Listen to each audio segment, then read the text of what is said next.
She planned to take over my business, so I liquidated everything and disappeared overnight without a trace. Subscribe and tell me where you're watching from. I promise, your comment doesn't go unseen. I was standing in my warehouse at 2 a.m., boxes of custom sneakers stacked to the ceiling, when my phone buzzed. A text from my cousin Jacob. "Bro, you need to see this. Call me now." My hands were shaking as I dialed. The business I'd built from scratch, Alfredo Wayne Custom Kicks, was supposed to be my legacy. 3 years of 16-hour days, sleeping on air mattresses, eating ramen to save every dollar. I'd turned a $5,000 loan into a $2.3 million operation. But Jacob's voice was tight with anger. "Alfredo, I'm at Jazz's house fixing her laptop. Man, I found documents. Legal papers. She's planning to force you out of your own company." My fiancée, Jasmine Parker. The woman I'd trusted with everything. My business accounts, my passwords, my heart. "What are you talking about?" I asked, my chest tightening. "She's been meeting with lawyers for 6 months. There's emails, contracts, everything.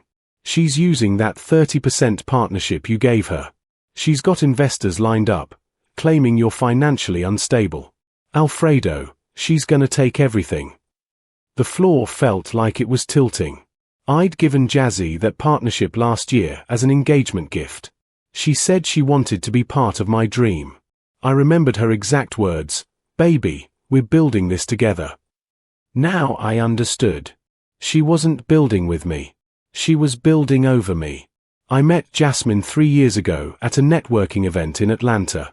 She was this gorgeous, confident woman in a red dress, talking about business strategy and brand development. I was just starting out, hand-painting sneakers in my mama's garage, trying to get boutiques to notice my work. Jazzy seemed fascinated by my vision. "You're gonna be huge," she'd said, touching my arm. "I can see it." Within 2 months, we were inseparable. She had an MBA from Spelman, worked in marketing, knew people. She introduced me to investors, helped me land my first major contract with a sports retailer. When orders exploded, she quit her job to support my dream full-time. Looking back now, my mama had warned me. "That girl moves too fast, Alfredo. She's always calculating something behind those pretty eyes." Ide, da fan de Jazzy. Called Mama old-fashioned and suspicious. God, I was stupid. The partnership agreement happened after our engagement. Jazzy had cried, saying she felt like an employee, not a partner. "I've sacrificed so much for us, for this business. Don't I deserve equity?" Guilt-tripped and in love, I'd given her 30%. My lawyer had advised against it. "Alfredo, never give away more than 20% without vesting schedules and buyback clauses." I'd signed anyway. Jacob sent me everything, screenshots, PDFs, recorded conversations. I spent that night in my office, going through it all. My blood turned to ice with each document. Jazzy had been systematic. She'd convinced 3 investors that I was the problem: reckless spending, poor decisions, emotional instability. She'd documented every argument we'd ever had, twisting my words into evidence of incompetence. There were texts to her lawyer: "Once I get majority control, Alfredo will be out within 90 days. He built something valuable, but he doesn't have the sophistication to scale it. I do." Another message made me physically sick: "He's so emotional and trusting. This is almost too easy." She'd even contacted my top designer, Alina, offering her a better position in the new company structure, after Alfredo is removed. But the worst part? The forged documents. Jazzy had apparently been creating fake expense reports, making it look like I was embezzling funds. She'd set up offshore accounts in my name, transferred small amounts to make it traceable. She wasn't just taking my business. She was setting me up for fraud charges. My hands clenched into fists. I'd loved this woman, planned a life with her, given her access to everything, and she'd weaponized every bit of trust. Every instinct screamed to confront her immediately. Storm into our apartment, throw evidence in her face, watch her squirm. But Jacob's words echoed, "Bro, she's been planning this for months. You go in hot. She'll just accelerate everything. You need to be smarter. So I played normal.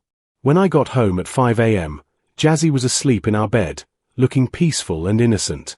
I stood in the doorway, watching her breathe, wondering how I'd missed the monster underneath. At breakfast, she smiled at me. "Baby, you look exhausted. You're working too hard." "Just a big order deadline," I said, forcing a smile. "Hey, I've been thinking, maybe we should get married sooner." "Why wait?" Her eyes lit up. "Really? Alfredo, I'd love that." Of course she would. Marriage meant shared assets, harder to remove her from the business. "Let me finish this quarter strong, then we'll plan everything," I said. She kissed me, and I tasted betrayal on her lips. That afternoon, I met with a lawyer, not my usual guy, someone Jazzy didn't know. A sharp woman named Veronica Gibson who'd seen cases like mine before. "Mr. Wayne, you need to act fast," she said, reviewing the evidence. "Your fiancé has built a legitimate-looking case. If she files first, you'll be fighting from a defensive position." I couldn't do this alone. I called an emergency meeting with the only 3 people I truly trusted. Jacob, my childhood friend, Alina, my lead designer who turned down Jazz's backstabbing offer, and my mentor, Raymond Ray Johnson, a 58-year-old businessman who'd survived his own corporate betrayal years ago. We met at Ray's house in Stone Mountain. I laid out everything, the documents, the conspiracy, Jasmine's plan. Alina's eyes filled with tears. "Alfredo, when she approached me last month, she said you were having a breakdown, that you were becoming unstable and the business needed steady leadership. She offered me a 5% stake if I supported her takeover. I told her to go to hell." "Why didn't you tell me?" I asked. "She threatened me. Said if I warned you, she'd claim I was stealing designs and destroy my career. I've been documenting everything, waiting for the right moment." Ray leaned back, his weathered face grim. "Son, I lost a $10 million construction company to my business partner and my ex-wife 20 years ago. They conspired together, had me declared mentally unfit, took everything while I was locked in a psych ward for evaluation. I clawed back from nothing. You've got something I didn't, advance warning." Ray's strategy was ruthless and beautiful. "She wants your business? Let her have an empty shell." Over the next week, we worked in absolute secrecy. First, I started liquidating assets, not obviously, but strategically. I contacted my most loyal clients, offering them massive bulk discounts for immediate orders, paid in advance. Within days, I'd moved $890,000 in inventory at 40% off. The clients got incredible deals. I got liquid cash. Jazzy noticed the sales spike and praised my aggressive marketing. Stupid. Next, I transferred all intellectual property, my designs, patents, trademark processes, into a new LLC registered in Delaware under Jacob's name. The new company, Legacy Soul LLC, existed on paper but had no visible connection to me. I then started identifying which physical assets were technically mine versus company-owned. My custom painting equipment, personal property, purchased before the company existed. My design software licenses, in my name. The vintage sneaker collection I'd used for inspiration, mine. I created detailed inventories of everything, with receipts and proof of ownership dating back years. Meanwhile, Alina was secretly copying all our design files, customer databases, and supplier contacts onto encrypted drives. We were building an ark before the flood. 2 weeks into my secret preparation, Jazzy announced, "Baby, I set up a meeting with some potential investors. They want to help us expand nationally. Isn't that exciting?" This was it, her move. The meeting was at a fancy restaurant in Buckhead. 3 investors showed up, 2 men in expensive suits and a woman with a briefcase full of contracts. Jazzy had done her makeup perfectly, playing the role of supportive partner while subtly positioning herself as the brains of the operation. "Alfredo has the creative vision," she told them, "but growth requires structure, financial discipline, professional management." One investor, a silver-haired man named Garrett, looked at me. "Mr. Wayne, Jasmine has shared some concerns about operational inefficiencies. Would you say you're more of a creative type than a business manager? A trap. If I agreed, I'd seem incompetent. If I disagreed, I'd seem delusional. I'm the type who turns $5,000 into $2.3 million in 3 years, I said calmly. But I'm always learning. Jazzy jumped in. What Alfredo means is, I know what I mean, Jasmine. The room went quiet. I watched her face tighten. She wasn't expecting resistance. I spent the next hour letting them talk, taking notes, asking questions, playing the role of someone seriously considering their offer. The investment proposal was brilliant in its cruelty. They wanted to inject $3 million for a 45% stake, which, combined with Jasmine's 30%, would give them controlling interest at 75%. I would be reduced to a minority owner in my own company, with no decision-making power. There were clauses about restructuring management, bringing in experienced leadership, and transitional consulting roles. Corporate speak for, we're kicking you out. The valuation they'd assigned to my company was insultingly low, $4 million total, when I knew we were worth at least $8 million based on revenue and growth trajectory. They were buying control on the cheap. Garrett smiled like a shark. Alfredo, this is an incredible opportunity. With proper management and our capital, you could finally relax, maybe take that creative role you're clearly passionate about. Jazzy squeezed my hand under the table. Baby, this is everything we've dreamed of. Let's do this. I looked at her face, so earnest, so fake, and felt nothing but cold clarity. Let me think about it, I said. Decision this big, I need a few days. Garrett frowned. We'd need an answer by Friday. This offer won't stay on the table indefinitely. Friday works, I said. Today was Monday. That gave me 4 days. 4 days to disappear completely. I moved like a ghost, executing every step of the plan while maintaining the perfect facade at home. Tuesday, I closed my business bank accounts, transferring everything to new accounts at a different bank. I left exactly $12,000 in the old accounts, enough to look normal for a few days but not enough to matter. I also paid off every outstanding debt, every vendor, every contractor. I wanted 0 liabilities attached to my name.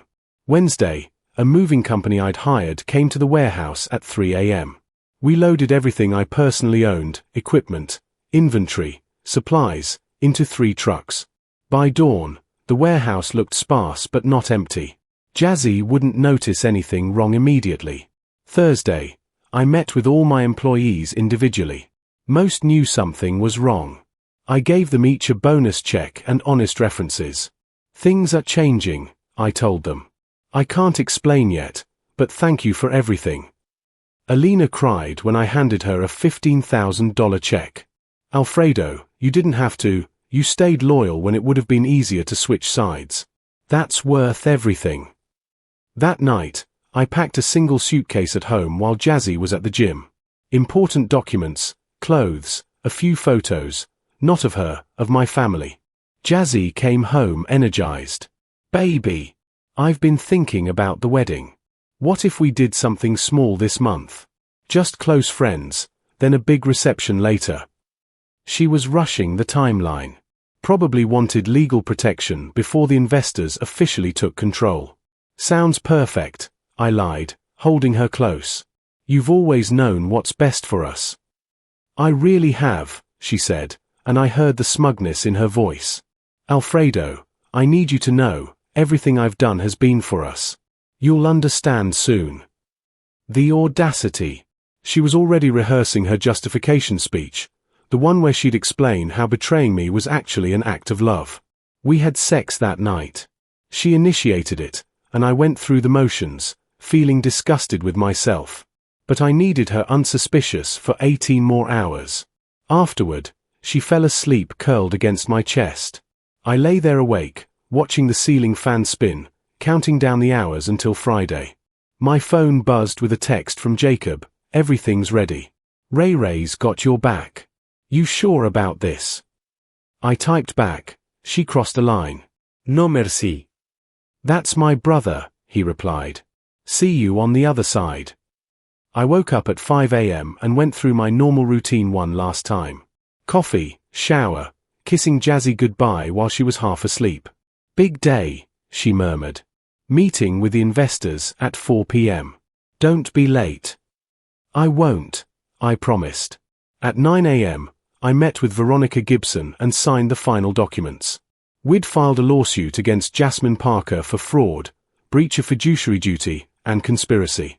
We'd also dissolved the original LLC and transferred all legitimate assets to Legacy Soul. The lawsuit included every piece of evidence, the forged documents, the conspiracy texts, the fake expense reports, everything. This will hit her like a meteor, Veronica said. She'll be served at 3 p.m., 1 hour before your investor meeting. Perfect timing, I said.